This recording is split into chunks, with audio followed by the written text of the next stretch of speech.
Well, Preakness is less than a week away, and all eyes will be on the horses that are competing, but many may not know that several of those thoroughbreds are bred right here in Maryland. Joining us live with more are breeders and farm owners Jim Drescher and Tom Bowman. Good morning. Morning. Good morning. So what goes into raising thoroughbreds? I have no idea about any of this.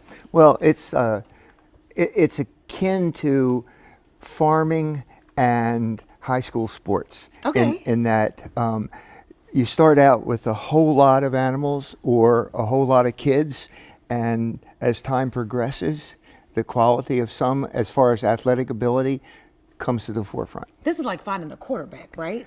I think that's a great analogy. And the big thing is, along the way, you have diseases, you have injuries, and you have the obvious lack of athletic ability that goes into that. And because of that, we're constantly faced with, okay, these horses will progress to racing. These horses are going to become companions or family pets, or they're going to have some other work in life, steeplechase horses.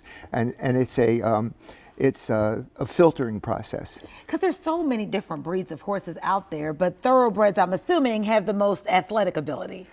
They say that thoroughbreds are the fastest animal in the world at 1 mile. Oh, wow. And they're a grand animal, they're very athletic, and they're a great sport animal for many different sports. Racing is just one, but also more and more people want thoroughbreds as pets, and they have, if they race, they can have an afterlife in other hobbies or other ways as companions to people. Yeah. So I'm a veterinarian, okay? So I started out with an appreciation of the medical care of the animal, but I also was a fair athlete. And what impressed me about thoroughbreds more than any other horse is, from the time they're born, when they're 3 or 4 hours old, if their mother takes off and runs across the field, they can run with it. Wow.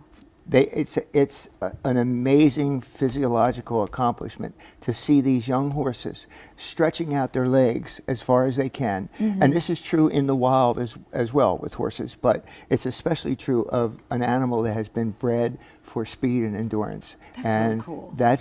I think that's the initial thing that overwhelmed me about thoroughbred horses. And you guys see these horses, I mean, from the time that they're born until up. Tell me, how did you get into this? Tell me about your farm.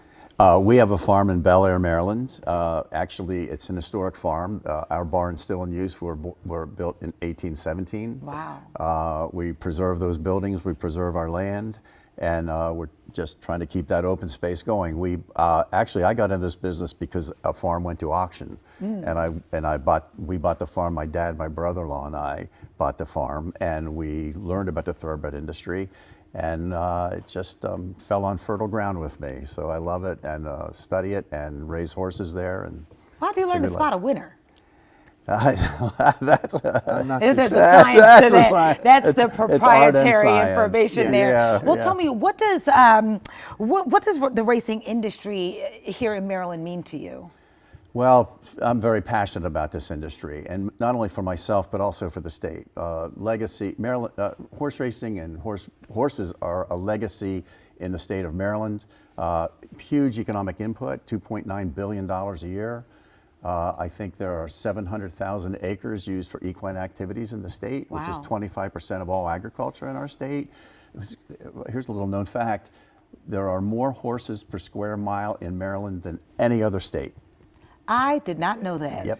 And so it's a big industry. I think 28,000 jobs in our industry. So it's an economic engine, but it preserves open space as well. You know, again, a kind of a thing that people don't realize is the best filter for the Chesapeake Bay is pasture land. And so when rain falls, or when there's very little runoff off our pasture, so one of the best, most healthy things for the sake of our bay is pasture land, and we preserve that, we protect it, and it's important to important to Maryland's environment and Maryland's economy as well. But I'm very passionate about the game, and I love this, but it's also, I think there's a general goodness about this for our state. Absolutely. Well, gentlemen, thank you so much for joining us this morning. I learned a lot this morning about horses that I didn't know, especially right here in Maryland. It was good to speak with you. Thank you. Thank you. Thanks for it.